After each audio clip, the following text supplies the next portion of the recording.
Good morning, good afternoon, or good evening to the third and the final webinar in our Lifesaving series. My name is Pamela Simon, and I'm a member of the Rescue Commission and the Education Committee. I'm also the Learning and Development Manager for Surf Lifesaving Australia. Thank you to everyone for joining the education webinar today. Our thanks must also go to Surf Lifesaving Australia for all of their additional work on this series in terms of graphic design, promotion and technical assistance.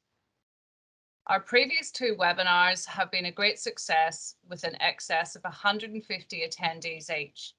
And the recordings of these can be located on the ILS website if you missed them, or if you would like to share them with your colleagues or revisit them. Today's webinar will also be recorded and will be posted to the ILS website. You will notice that your camera and microphone have been automatically disabled, and this will remain for the duration of the webinar. If you wish to ask a question of the presenter or make a comment, please use the chat function. We will be monitoring this throughout the session this evening.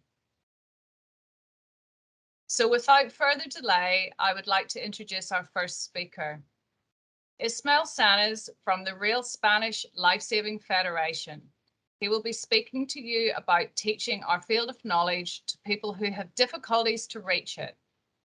Ismael is a member of the ILS Rescue Commission, the Education Committee, and also the Medical Committee. Thank you.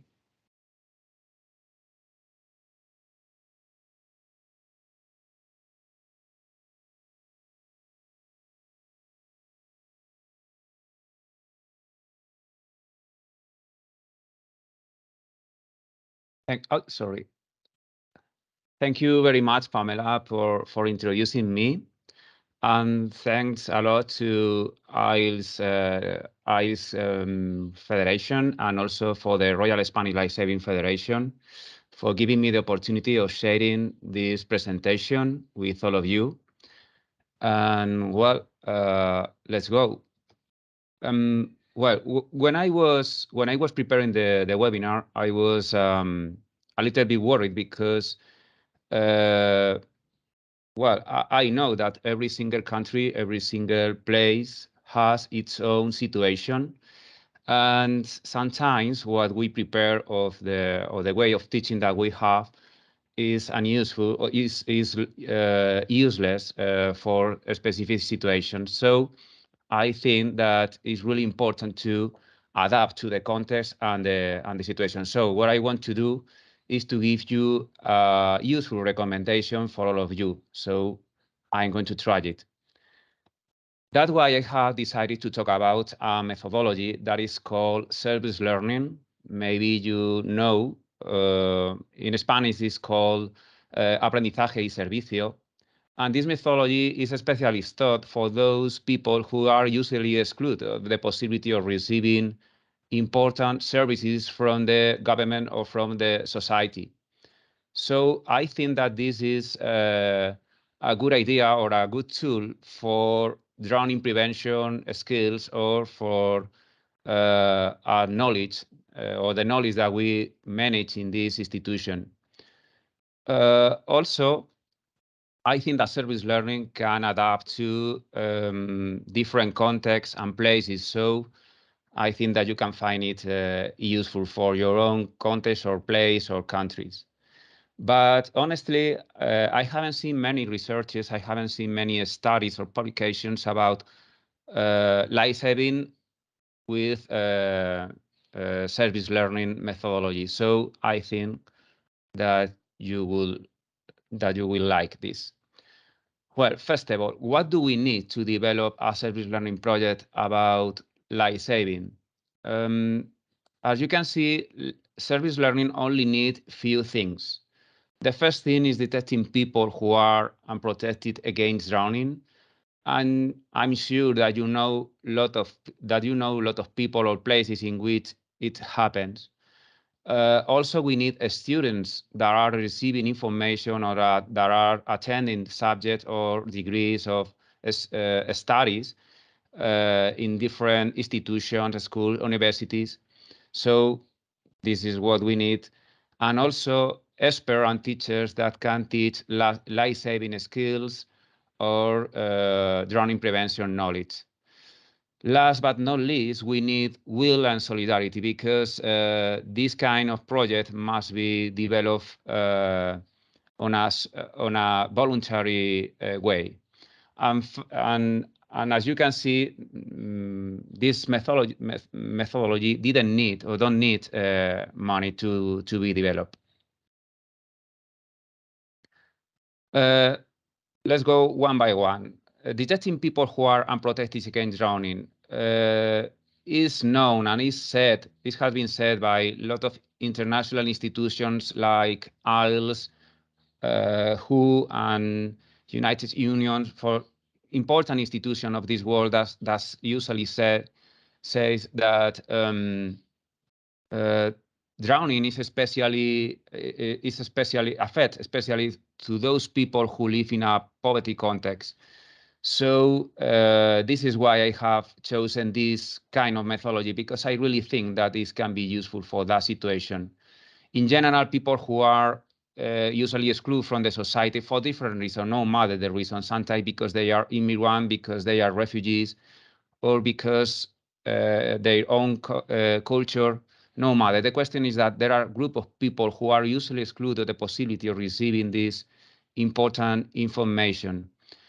And also we have a study in a group of work in which I take part, that people with disability, especially intellectual disability, are also people who have difficult to access to this information, because the education that they receive don't include this information for them. So when they get into the water, when they go to aquatic areas, they are taking an important risk. And of course, other group of people that you can have in your mind. Regarding a student that receive life-saving education, is anyone who wants to become, in, for instance, lifeguard instructor, sanitary staff, teachers, and other people who want to become professional with this field of knowledge. And also, why not are at least because life-saving sport is an sport that include important values like solidarity and the will of helping other people. And also professionals that teach our field of knowledge in different institutions like life-saving federations, sport institutions, school, college, or for instance, in my case, at university. Those are people who can take part in this kind of projects.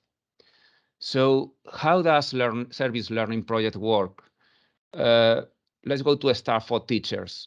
What teachers have to do is to detect people who are unprotected, who live in those contexts that I have said before. So people who are unprotected against drowning can be the focus of this kind of project, and teachers or people who is developing this kind of project have to detect them. Also, it's important that teachers and community members establish the condition of the program or the project, because sometimes they have to reach an agreement for schedule, place, people who are going to take part. So it's important to establish those conditions. And finally, teachers have to offer the possibility of taking part to the students, to taking part of these kind of projects. So as I have said before, it's important not to do this kind of project as something that is compulsory or that is obligatory. The participation of a student must be as a volunteer. This is really important, because if someone doesn't want to participate in this kind of project, it doesn't work.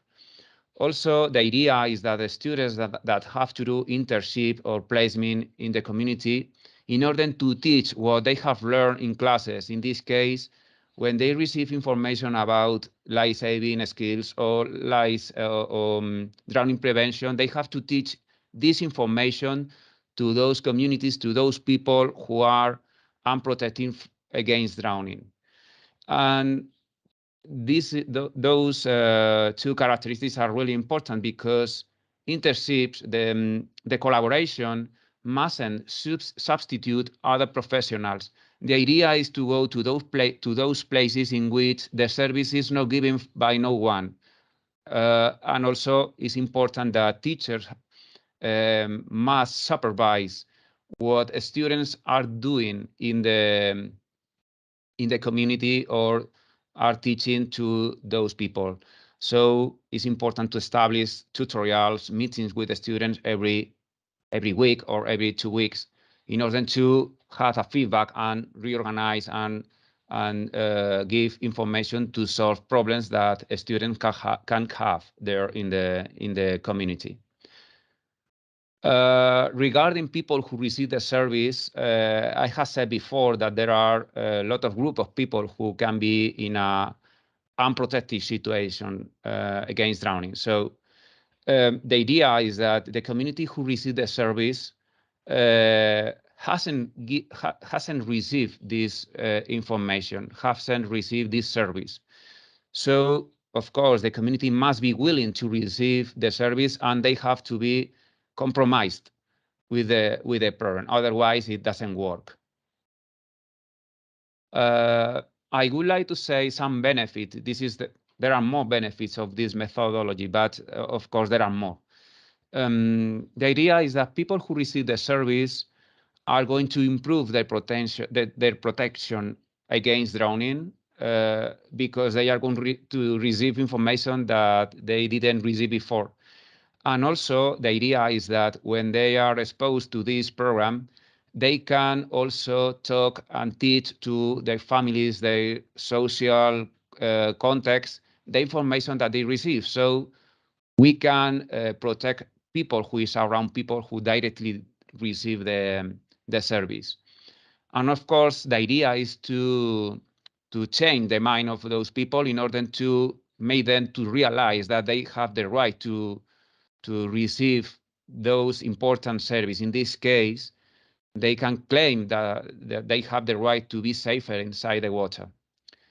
The benefit for the students are also really interesting because they have to they improve their competence because when someone has to teach, has to demonstrate what they have to learn, usually are more demanded with himself.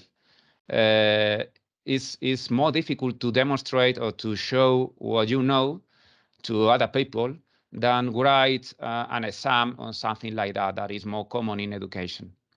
Also, they realize that they can help other people, and in general, what we have seen is that they are willing to participate in more solidarity actions because they realize that there are people who need their help. And the benefit for teachers, this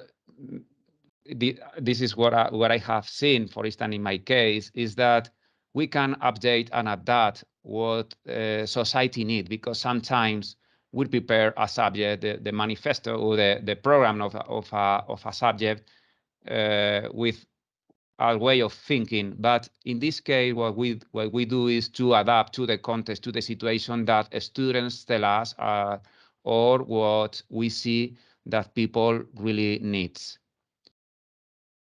And well, this is all, and thank you very much for your attention. I hope you find this recommendation useful for your own context, and I hope you have enjoyed with it. Thank you very much.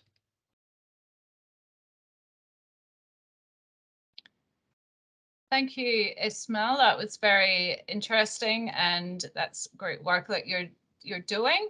There's no questions in the chat just yet, but I do have a couple of questions for you. Just wondering if you have done any study specifically about your service learning and life-saving. Yeah, thank you, Pamela. Yes, we have been working with this field and with this methodology. And the group of people that have received their service in this case was people with intellectual disability. we have taken notice with this researching line that people with intellectual disability are usually excluded the possibility of receiving this information, so they are really unprotected against drowning, because the education that they usually receive doesn't include this information.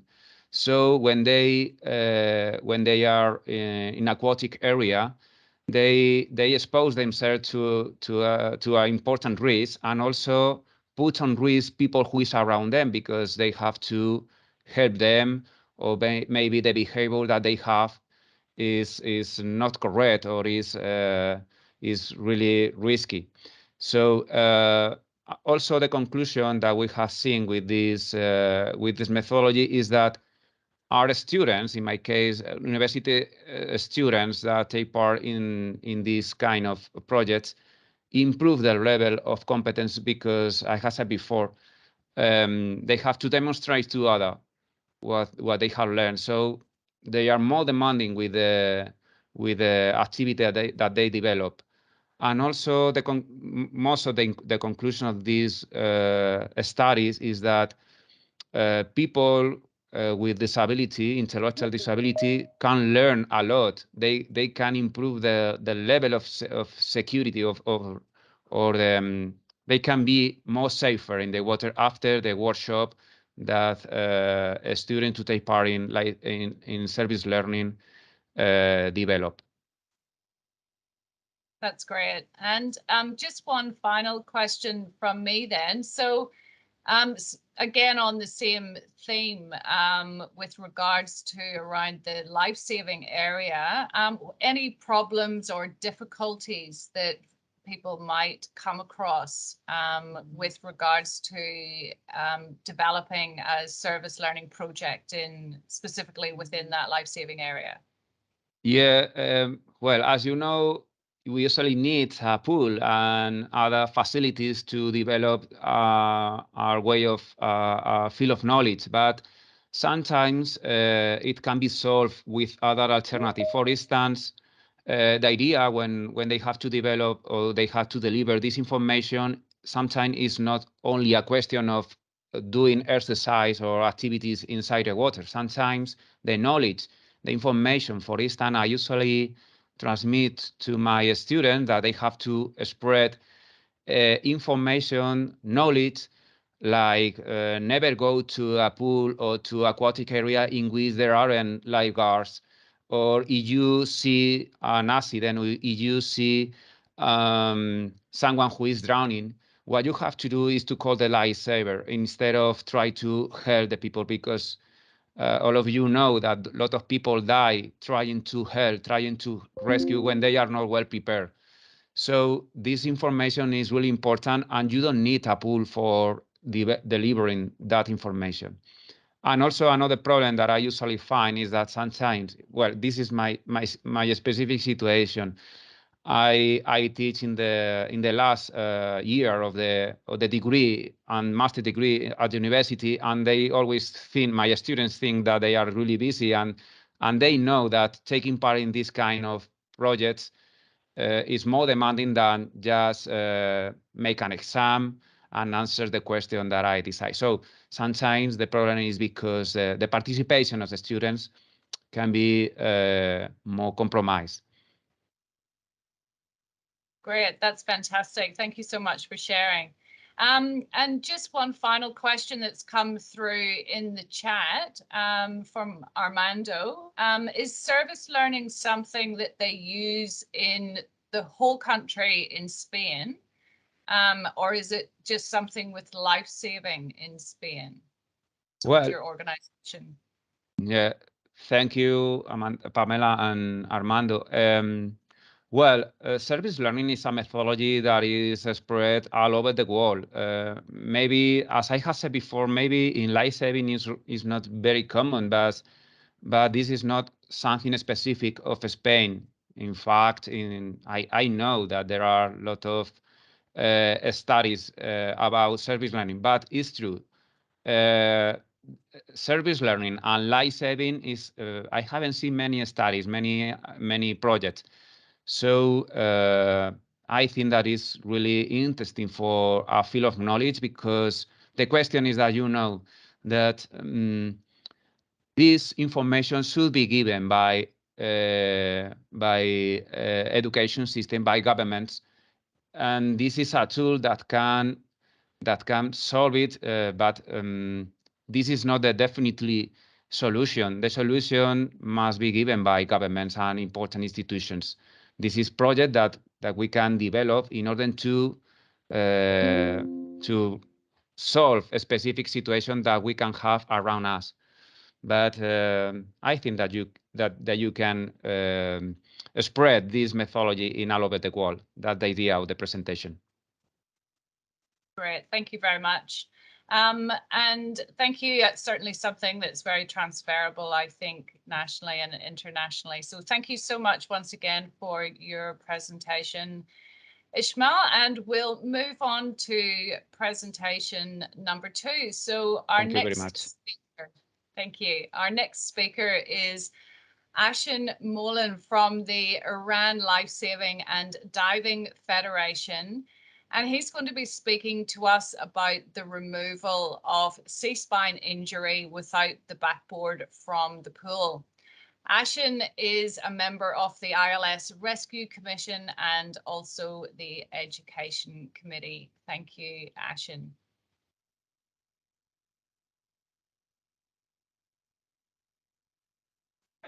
Thank you, Pamela, and thank you, Adam. Good morning, everyone, or good afternoon, or good evening to all my life-saving friends in all around the world. And I would like to thank you, the ILS, to having me here and giving me the chance to do my presentation. I represent the Iranian Life-Saving Federation, and I'm going to do the presentation about the removal of the C-spine injuries without a backboard from the swimming pool. So next slide, please.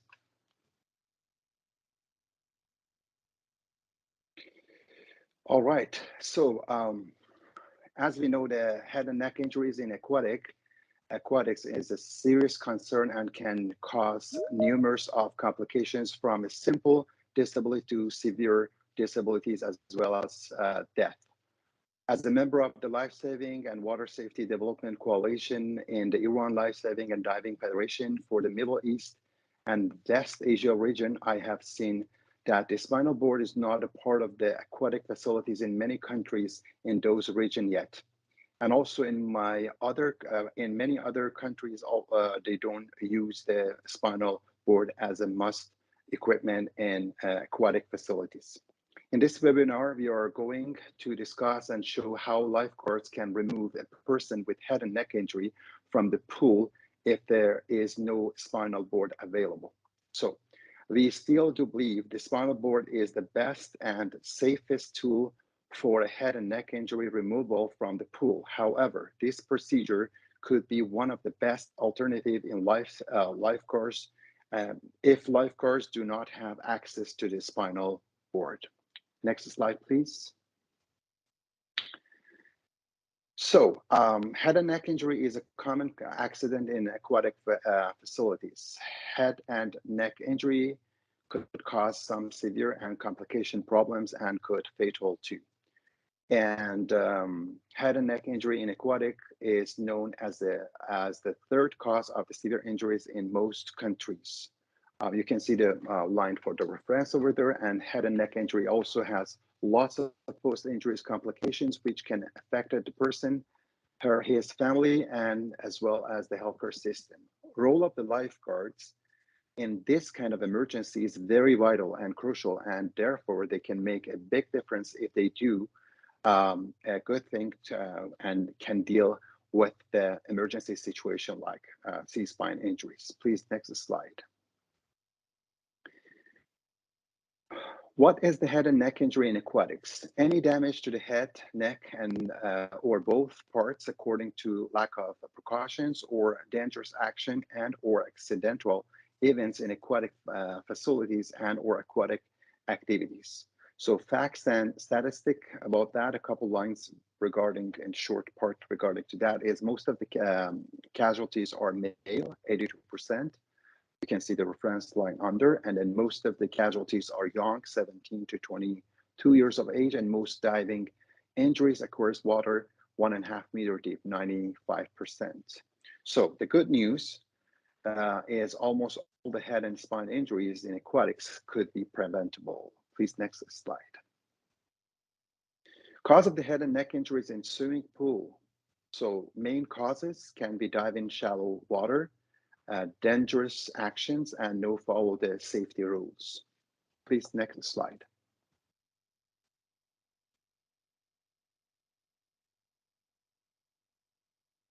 Okay, thank you very much. What are the signs and symptoms of head and neck injury? Signs and symptoms of head and neck injury can be very different, but more common signs and symptoms include severe pain, pressure, stiffness, deformity, bump in the injured area, as well as signs of shock, difficulty breathing and no breathing, severe headache, dizziness, nausea, vomiting, anxiety, confusion, decreased level of consciousness and unconscious, lack of balance, unequal pupil size, clear fluid or blood coming from the ears, nose, and convulsion. Please, next slide. Okay, spinal board is the best and safest way, as we mentioned, but the fact is, as I already talked about that, not all the lifeguards around the world have access to the spinal board. Okay, so if you go on the next slide, you can see the rescue procedure in case of C-spine injury in the pool and removal of the injured person without the spinal board. So there is 9 steps for that. I read the first step all the way down to the 9th all the way. But one thing is later on, I have a couple short clips for that. And also I have pictures, and then I can talk more about that detail. So number 1, emergency recognition with assessment of the mechanism of injury. Contact the emergency medical service system. Entry with the minimum water movement, and also approach to the injured person. Immobilization of the head and neck as soon as possible. Roll over or reposition the injured person into the supine, facing up position, and moving injured person to the suitable spot before removal. Removal of the injured person from the pool to the pool deck, and primary survey of the injured person and make the right decision for this situation. Please go for the next slide. Okay, for immobilization of the head and neck injury, we have 3 different ways. And for the first one is immobilizing with the arms under armpits technique rollover. We have a little clip for that. And number 2 is immobilizing with a wide sweep technique rollover. And number 3 is immobilizing with a log roll technique rollover. So the number 3, we have the type 1 and type 2 of that. Please go for the next slide. That's a little like a clip, if you don't mind, because the word on this short clip is not in English. So would you please just turn off the the sound on the clip over here? So okay, so just give me 1 second. All right, can you please run the movie? Okay, so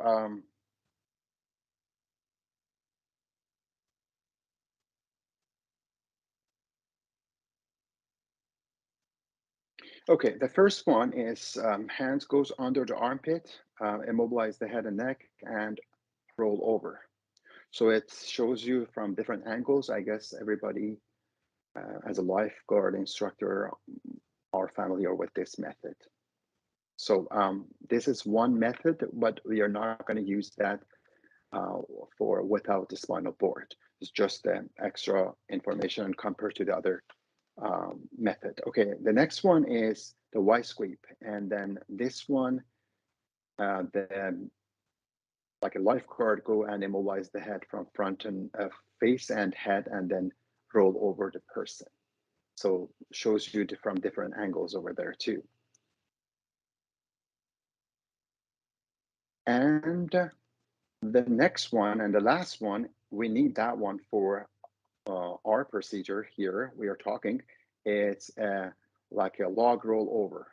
So you can see there is in 2 ways. Number 1, when we roll the patient, the lifeguard stay in the same side he started, And the second one is when the lifeguard roll over, the patient actually travel to the other side. You can see on next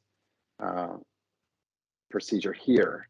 So the lifeguard on the first one is going and stay on the same side after rollover, and the second one, the lifeguard go and roll over the patient and then go to the other side. Please go to the next slide, please.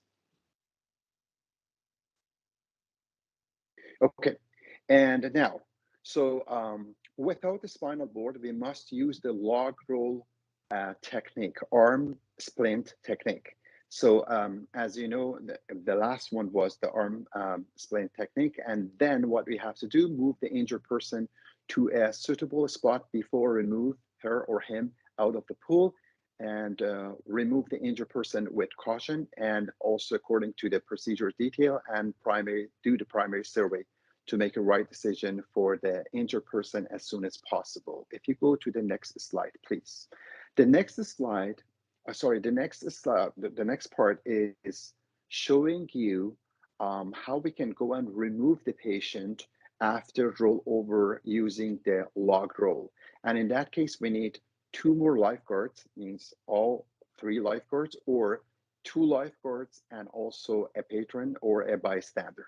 So if you don't mind, just turn off the sound and run the clip.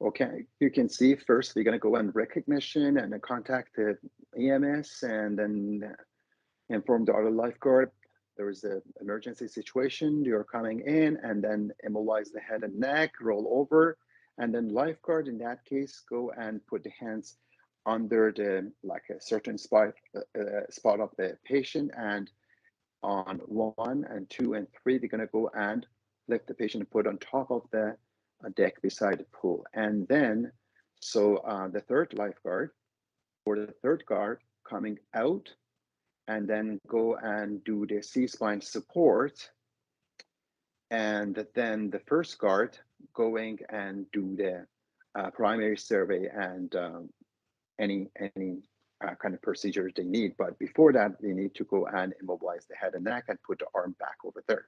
So the second guard, or can be like a bystander, so holding the person and supporting the person from inside the pool. So if you don't mind, please go to the next slide.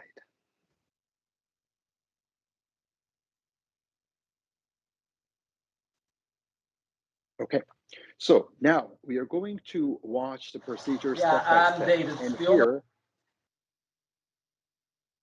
here, okay, so in here, I do have the picture. Sorry, the picture is not very clear because of the copyright. I couldn't get any other picture, and then I took the picture from the clip over here. If you go for the next slide, please. So the step 1, rescue procedure, recognition and entry. So if you go to the next slide, please.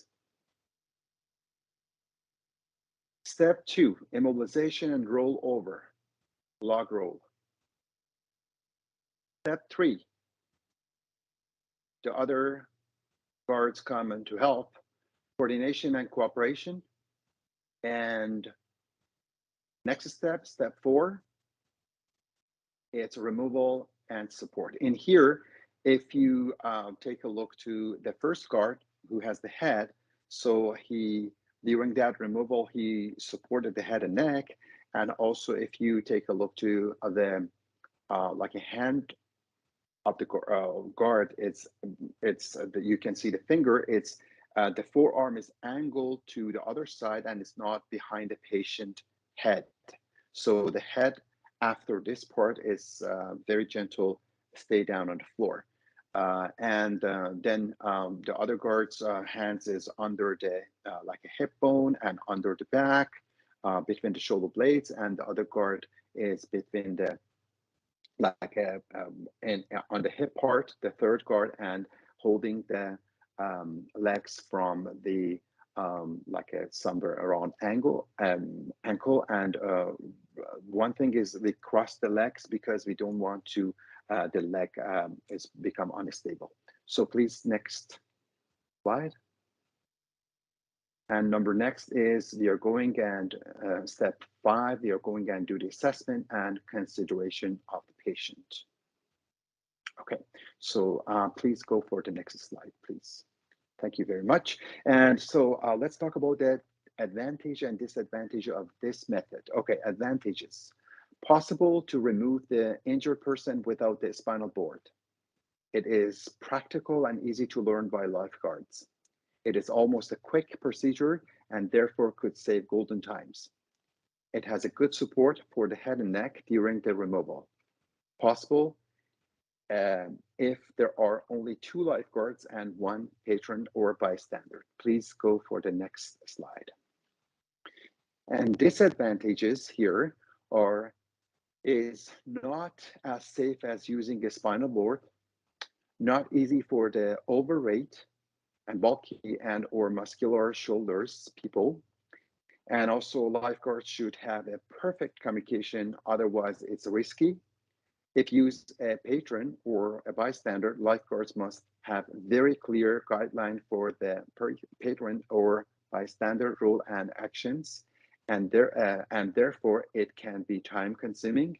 And also if procedure rushed, could make the removal not very safe. Please go to the next slide. Conclusion here. So head and neck injury is a crucial emergency in every aquatic activities, which can cause severe damage to the severe damage or even death. Spinal board still is not used in many countries, and therefore not all the lifeguards have access to the spinal board. Lifeguards who do not have spinal board must know how they can remove any injured person safely from the swimming pool. There is still no aquatic rules and regulation guidebook in many countries, and therefore usage of the spinal board is not a must. Solutions.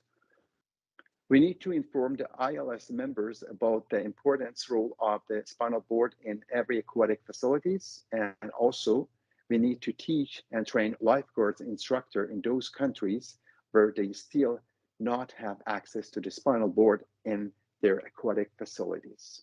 So next slide, please. If there are any questions or concern, I'm more than happy to answer. Thank you very much. That was very interesting, Afshin. There's a couple of questions that have come through in the chat.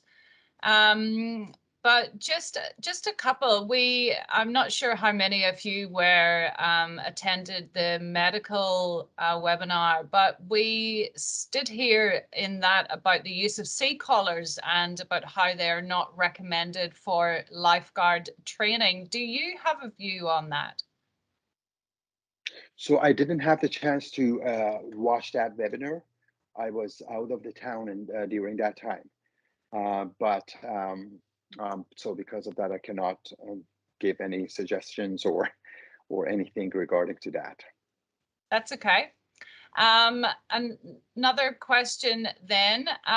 So traditional lifeguard training does spend quite a bit of time normally on spinal management and the teaching of those skills. So based on the number of actual times that we need to put those skills into action for spinal injuries that happen, should we be spending more time on actual rescue techniques and less on spinal management techniques? I can say yes and sometimes no, because, for example, if we are dealing with so a swimming pool that is not too deep, and then it's very crowded, as I can see in different countries, and then we have to concentrate on the head and neck injury as well. And in some countries and some swimming pool and facilities, yes, we can go and work more on the rescue skills and other kind of things there. Okay, thank you. And a question then from the chat from Samir Donnelly. Where can we use wise grip method, shallow, depth, or deep water? So, so the wise grip one is very good for if you're using the spinal board. If you're using the backboard or spinal board, the wise grip is the best method to use dealing with the C-spine injuries, and then it's good for the shallow and also for the deep as well. But if we do not have the spinal board, then we cannot use the wise grip because we have trouble to remove the patient with the good support of the head and neck inside the pool to outside of the pool. Okay, great. I'm just checking if there's any more questions coming through.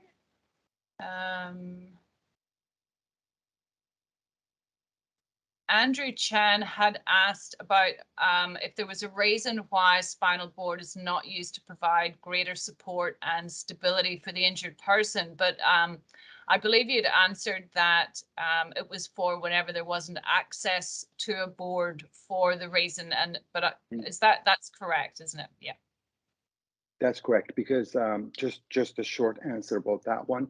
So as with my personal experience, when I'm traveling over the seas, I can see still in many countries, when I go to the swimming pool or any other aquatic facilities, they do not have spinal board, or they do not, or some places, for example, in one country you go, some places they have it and some places they don't have it. And then so it's not like, for example, like Australia or Canada, that's a must, and a part should be a part of the aquatic facilities. Not like that. Not in all around the world. Okay, thank you.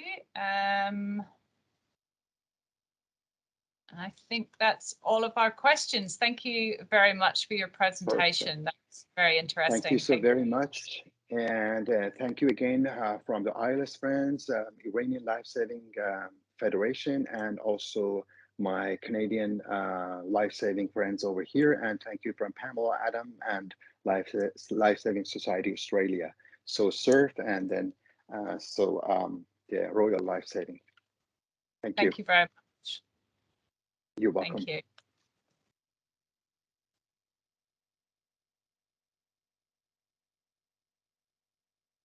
Okay, and we're moving on now to our final speaker for this evening, who is Dr. David Szpilman from SOBRASA in Brazil. And he's going to speak to us about recycled CPR mannequins. David also spoke at our first webinar, the medical webinar, and he's a member of the ILS Medical Education and Drowning Prevention Committees. Welcome, David. Hello, everyone. I'm glad to be here. And I'm sorry I was not able to get it on the computer. I tried three different computers, and it didn't work. And I came into a conclusion that this is a revenge from our winning the last surf competition. And let's move on. Do you have my presentation, or because I can share with you by using the phone? If you have it, I will glad that you share for me. Or I don't maybe believe, do you have the PowerPoint, David? No. No, but Ismael has it. I think I sent him just a few minutes ago. Yeah, I only have received the video, the link, but that's fine. Sorry, that's David. Fine. Play the video. It's okay. Yeah. Thank you. Yeah, I'm David Szpilman. I'm a medical doctor, director of SOBRASA. Hi, I'm Kevin Moran from New Zealand, a retired lecturer in physical education at the University of Auckland and a lifeguard for over 50 years. Prevention is 99% of the lifeguard work. It's so important. But sometimes things going wrong, and then we need to do a CPR on drowning. Yeah, and the important thing about CPR is teaching everyone, not just lifeguards, but everyone. Parents in the home, bystanders on the street, everybody should learn how to do CPR. And the simplest way of doing it, David has developed here for no cost piece of equipment that anybody can make. Schools, children, adults, anybody. Let's have a look at it, David. Yeah, ventilation is so important. So we did this giving value to the ventilation. Have a look. I will do it. Check the victim. It's no response. Please call 911 or 1193, whatever they call the number is in your country. Open the airways and see, feel, and listen. If no ventilation, give 5 ventilation. 1, 2, 3, 4, 5. If no response, Kevin will start to do CPR at the position. compression. Yes.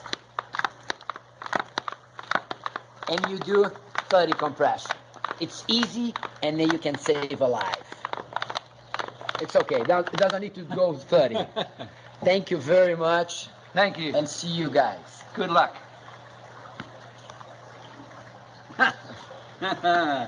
Thank you.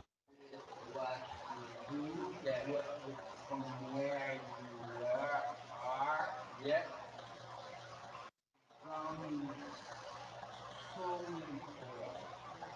Yeah. And we can do this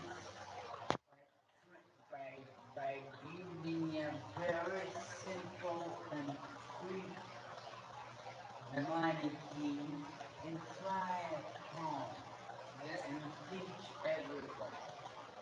And that's it. Right.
think it's fine. It's fine if you go.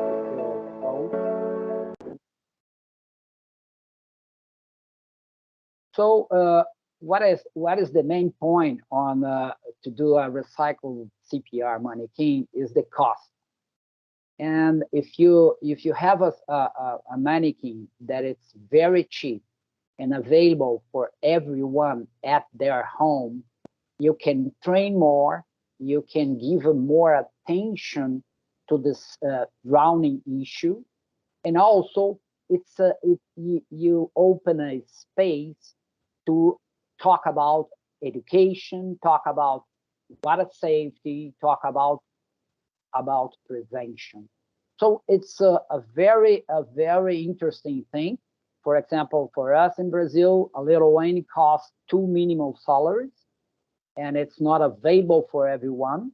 And with the coming of a pandemic, COVID-19, the problem increased as we are not able to share a manikin on a class. So if everyone has your own manikin, do it by yourself, it will be very interesting.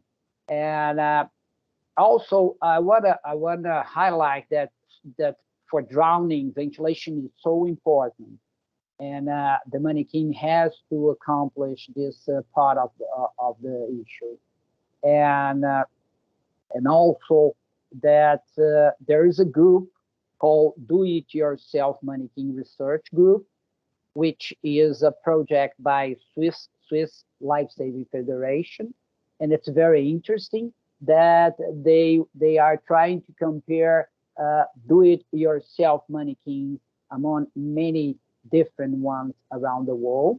And also, I want to finish by saying that Professor Roberto Barcala did a pilot quantitative cross-section study comparing Lardel mannequin with this one made by plastic, and what he find out with 150 cases was that this mannequin is a little better than the little end. And why is that? Because probably the people who are training are trying this every day at home, and they are able to use in a daily basis. And they can teach your parents, you can teach your brothers and the neighbors. So that's it. Thank you. Thank you, David. That was great work and very interesting to see. Just while some questions come through, I have a question for you. How important, and I probably know the answer to this, but how important do you think it is to practice on these new sophisticated mannequins that you can purchase? Or do you think it's just as effective using the device that you have presented? Yeah, what I find out as a medical doctor and looking for the anesthesiology room and all the equipment available for doing the anesthesia for the patient is that sometimes we forget the patient and pay attention too much at the equipment. So it's the same when you use sophisticated mannequin. They are pay attention to the equipment, not to the patient. And it's like my friend used like to say, it's toys for the boys. And I like to be simple, available for everyone. We already made a registration from this mannequin for a trademark, not to sell, but to be sure that this will be available for everyone to do it at home. And I think this is the best purpose that will be available for everyone. Fantastic. Thank you so much. There's no other questions coming through, so we might thank you very much there, as we just have a few moments left coming up to our finishing time. Thank you very much, David, once again for your time and your presentation. Thank you. I'm sorry for not having the full presentation for you, but I will share the link of the video in English, and everyone can do it at home. Thank you. Thank you. Well, that concludes our presentations for the education webinar and for this webinar series. We hope that you have enjoyed them and found value in them. To help to improve and to inform how we're delivering these webinars, please do take a few minutes to complete the short survey that we have provided for you. A link is provided now in the chat, and you will also be emailed a link to that following the webinar this evening. Please also remember that World Drowning Prevention Day is on the 25th of July, so only a few weeks' time. Please check the ILS website for some more details on that and some events that will be happening around that. And once again, thank you very much to all of our three presenters who presented this evening, and for our sessions, and to all of our presenters over our series of webinars that we have had over the last 3 weeks. We hope that you have enjoyed today and have had the opportunity to go back and listen to the recordings, or have had the opportunity to at least join 1 or 2 of those. And please, everyone, from me, enjoy the rest of your day. Thank you.